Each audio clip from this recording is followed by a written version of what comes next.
ladies and gentlemen, and welcome to AEW Dynamite, the review.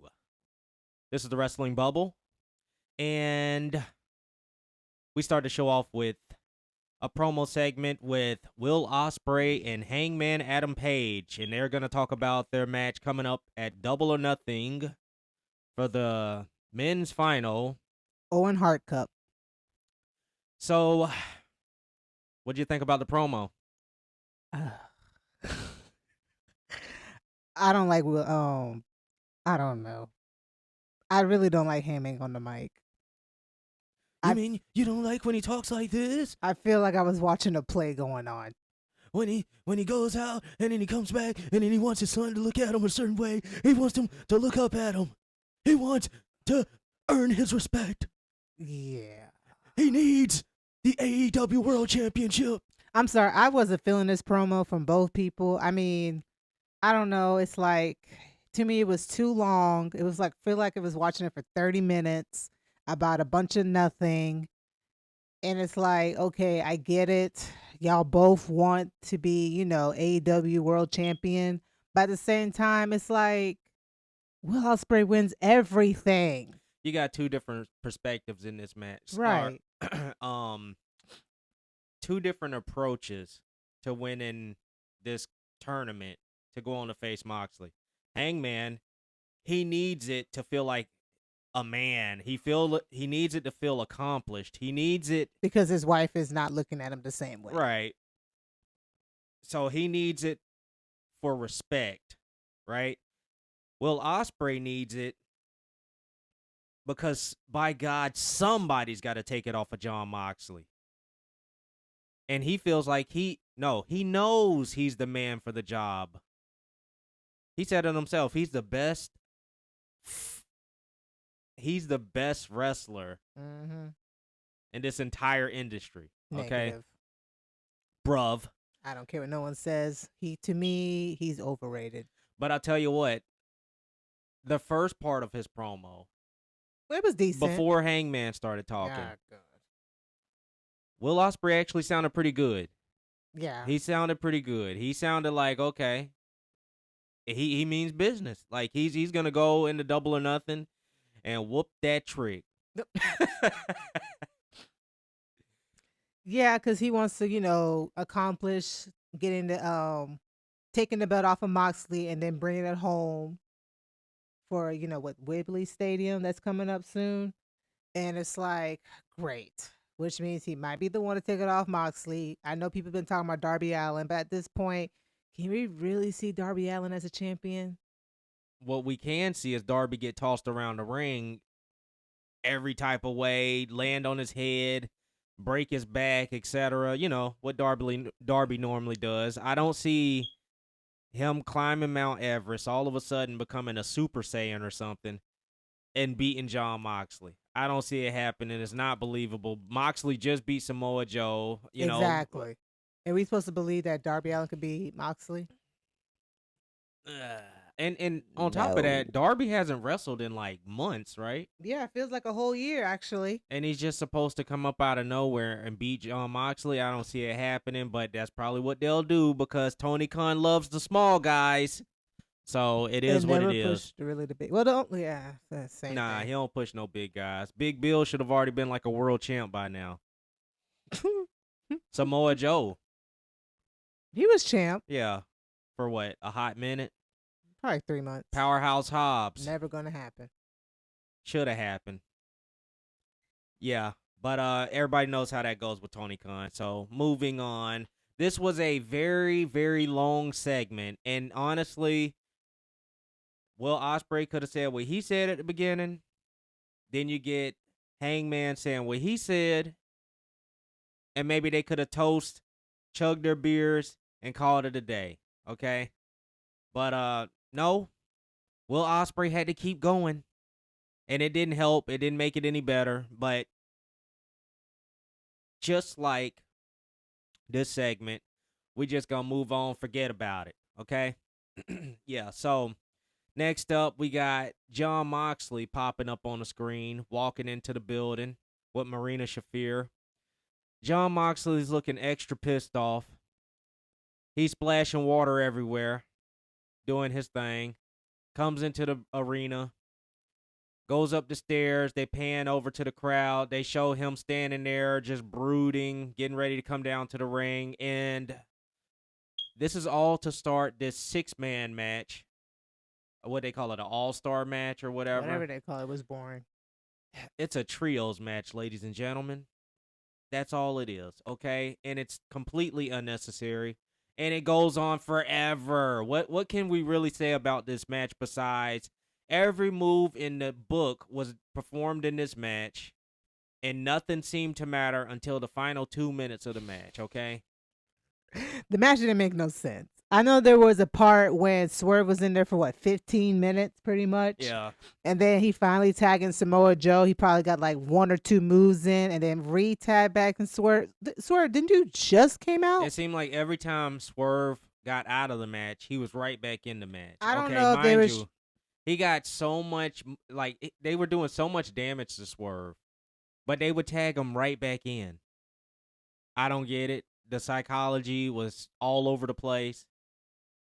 Everywhere except where it needed to be. I mean, there was like barely any selling at all, okay? This match was just a cluster. This was skippable, okay? And then of Very course, after the skippable. match, there was a brawl. You had Willa coming out, Kenny coming out. Oh, and then the return of whatever the dude name is.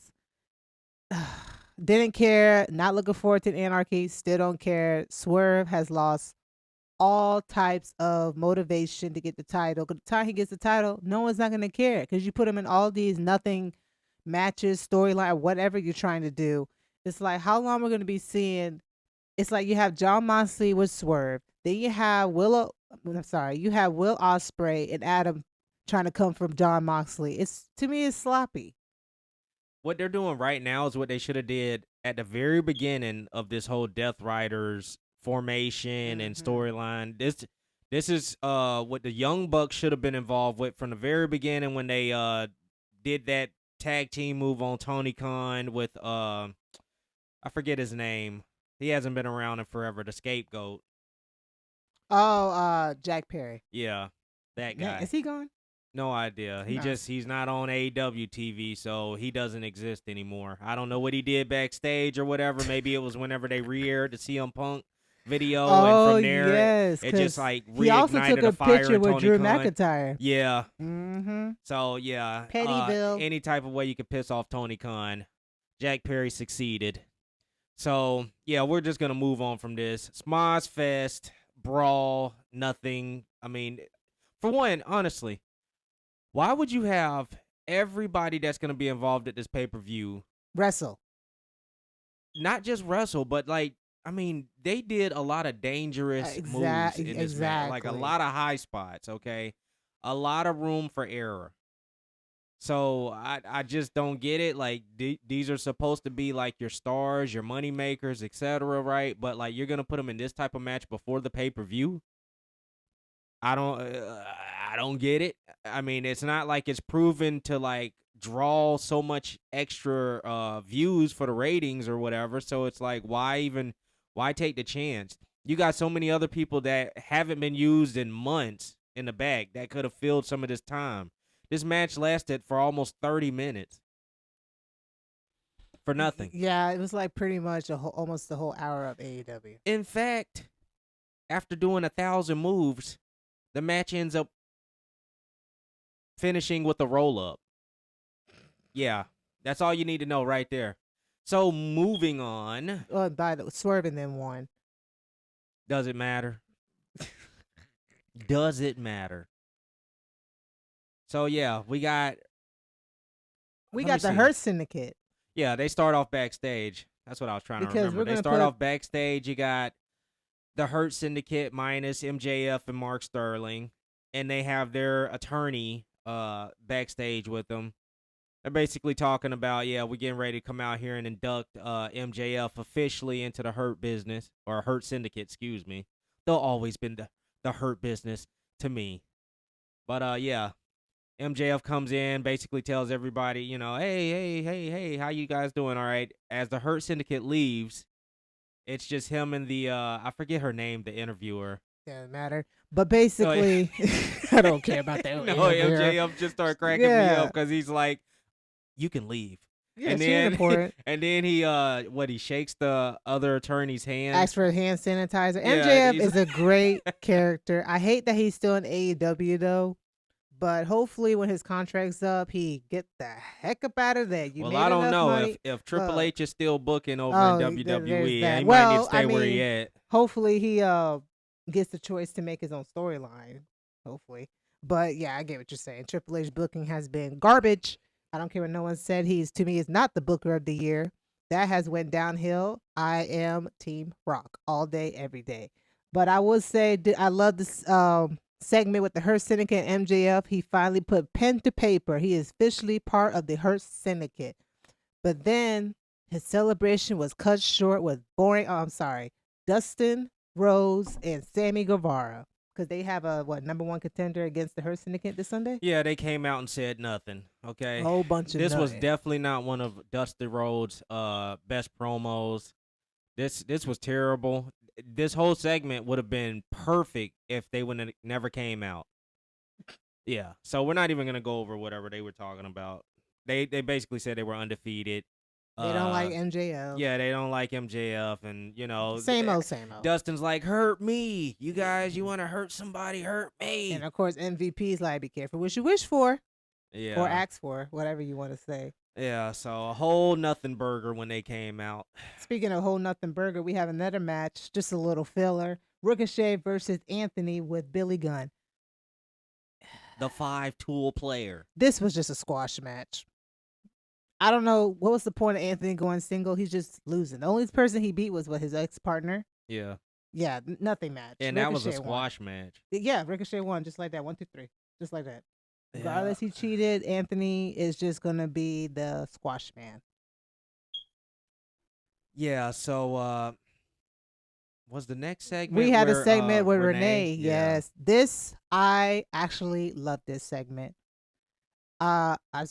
Granted, I always been a Sasha Banks fan. Yes, she could be a little overrated with this whole 3 belts, Sasha Monet, whatever. But I love this segment with Mercedes Monet and Jamie Hayter.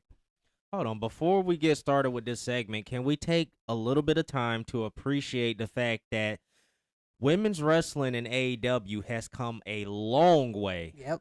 Has come a long way. So I gotta give Tony Khan props for that.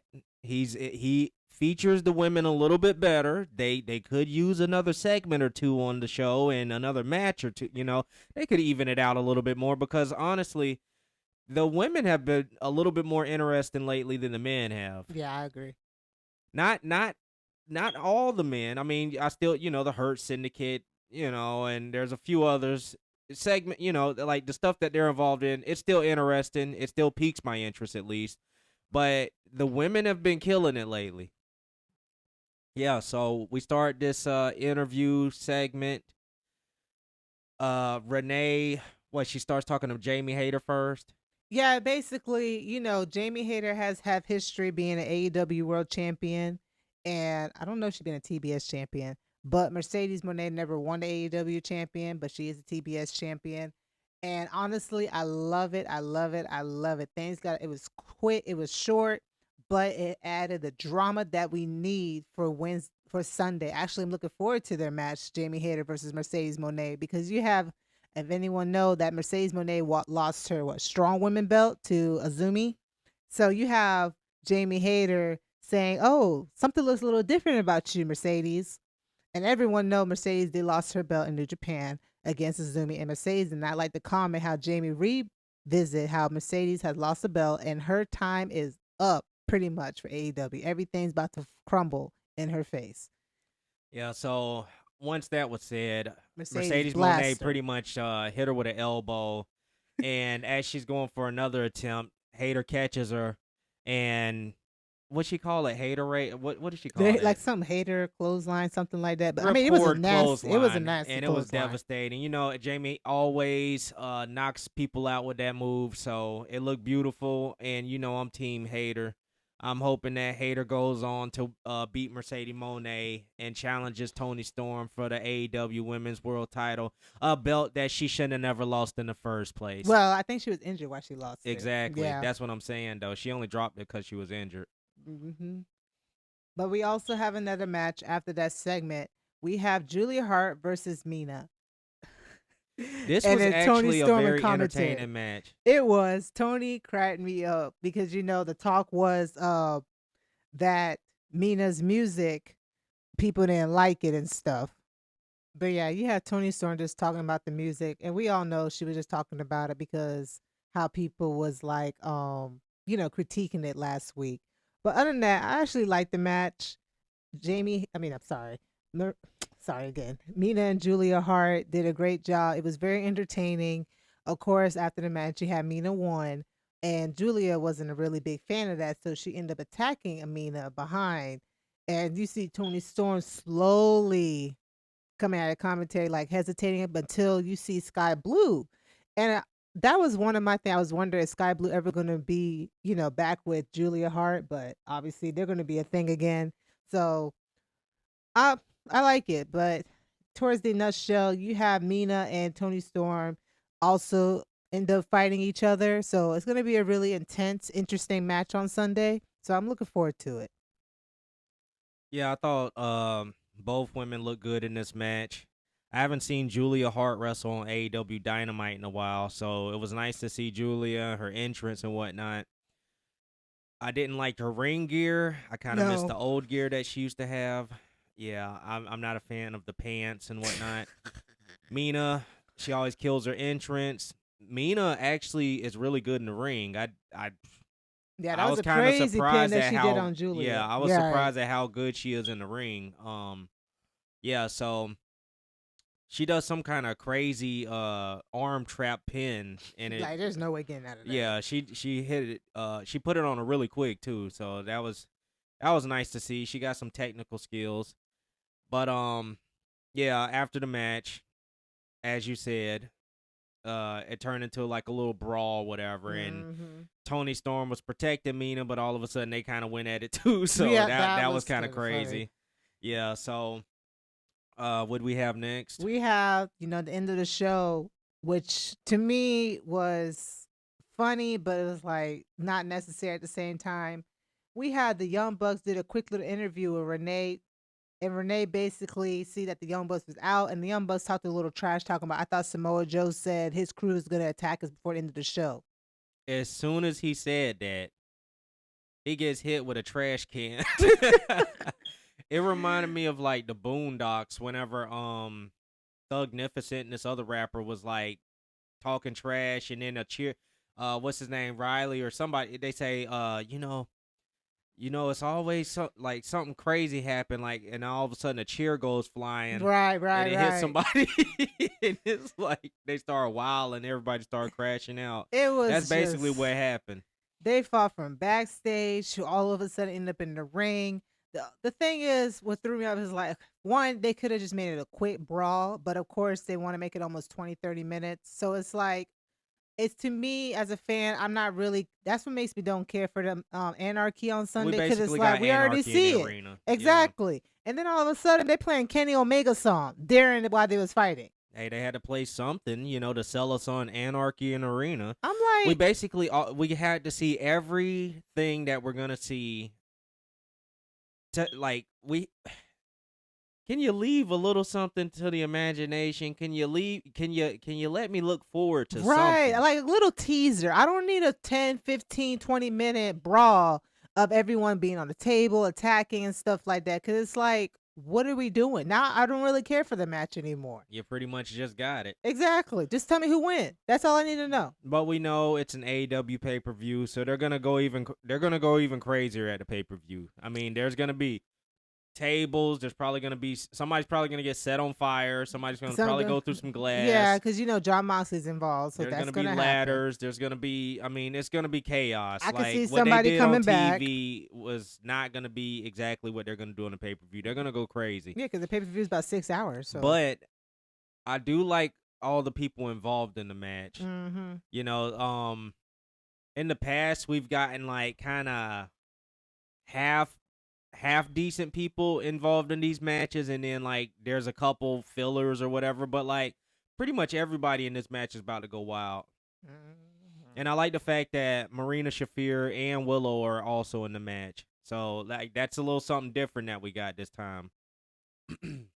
But yeah, Oh yeah, because they never had a woman on. That's what they're talking exactly. about in the Anarchy, and That's I what I'm feel like saying. You see how he's starting to book women in AEW. yeah, He's starting to like really give them a shot. Like those two will do really good in Anarchy. You see Willow, especially she has lost a lot of weight. It's not afraid to get down and dirty, and we already know with Marina MMA background, she already set. yeah, but she's green as Oh, of grass in course, the I didn't ring. say that. I'm just saying like she's not afraid of like the hard punches and stuff like that. But at the same time, I'm not looking forward to them. For the women part, sure, but at the same time, for the men, no, because we done seen it all. So we'll see how it goes on Sunday. Yeah, I think that that concludes the AEW Dynamite show. AEW. I'm not gonna lie, there are still tons of stuff to fix on the show, but as far as entertainment wise, I mean, it's there. I still feel like I'm watching more of an adult show when I watch AEW than Of I do when course. I'm watching anything on WWE. Mm-hmm. So I can appreciate that. I can appreciate the fact that it can get chaotic. It doesn't feel so formulated every time, except for the aftermatch brawls and that like they just cannot. They can never get away from that. No. They've been And doing that since AEW started. yeah, and that's the only thing I like about AEW. It's like I said, I just need a little teaser. I don't need a whole 10, 15 minutes. Hey, 2 minutes is fine. 30 seconds is fine. A little something. But this unnecessary continued brawl, bringing out tables, stretches, and everything. I'm not feeling it. For that particular part, they really didn't. They could have did that like after their match, right? They could have shortened that match by like 15 minutes. Well, they And did then get another brawl after the well, match. what I'm saying is that could have been the brawl instead of how that ended the show. Unless they would have had the match towards the end, and then that's the way they Yeah, ended the that show. would have made more That would have sense. made more sense, right?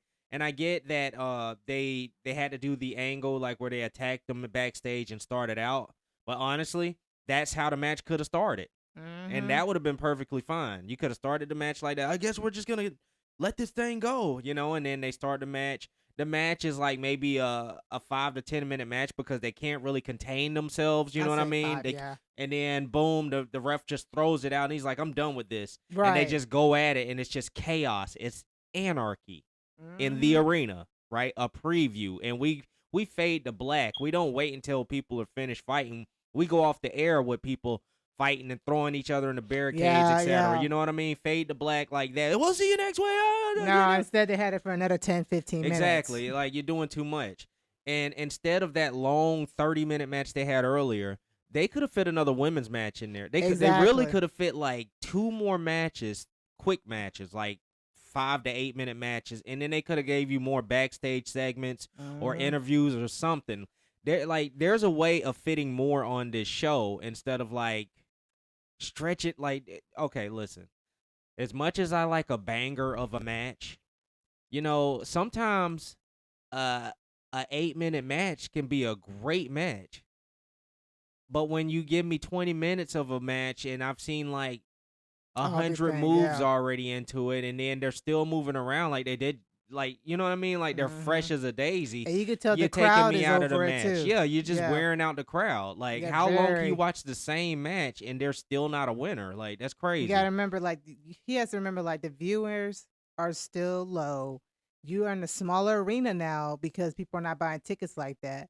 So it's like you got to find a way to like make the crowd entertain the crowd, but not so long.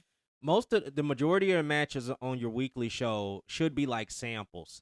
Exactly. You should just be like it's like each match, each segment, each promo, you're just advertising. You're giving us samples of what these superstars, wrestlers are capable of. And you're giving us an opportunity to understand their character a little bit more and to get invested into these people, right? And then we get the payoff at the pay-per-view, right? We're paying to see the payoff. But you're giving it to us on live TV, like free TV. I don't get it. I mean, look, there was a time where Tony Khan really connected with the fans in that way, and he picked up what we wanted. Like, you know what I mean? Like he could feel the vibe of the fans at one point in time, and then he just went straight up senile Vince McMahon on us. Yeah, it's So like when Vince like pretty much got the boot from WWE, the board and everything. He was just like, "Whoop, I guess I ain't got no competition." But it's like, dude, your viewers are like what, under 700,000? it's like he turned into Vince at that Exactly, point but in time. worse, in my opinion. I wouldn't say worse because Mm. every match every week was the same match, and we kept getting roll up finishes and whatnot. Nah, Vince was. I remember the 2018 to like Yeah, 2019, 2020, and all that. Yeah, nah, nothing, Right. nothing was good until Roman came back and Mm-hmm. started that bloodline storyline. So yeah, and that literally carried the company And it for opened a few years. doors for some people. Yeah, Exactly. So yeah, and that's literally the only thing they had going for they really, especially Jey Uso, really should be saying thank you, Roman. But that does conclude our AEW review. I don't know if you haven't watched it, you ain't really missed much. But I will say, hopefully everyone's looking forward to the pay-per-view this Sunday. I'd say NXT. NXT was the best show this week so far, and then AEW. And well, I'd I don't say even remember Roman. exactly forgettable. Okay, and then SmackDown. I'm not gonna hold my breath. Oh, that's tomorrow. Exactly. So once again, make sure you like and subscribe, hit that notification bubble, and thank you for tuning in with the TWB.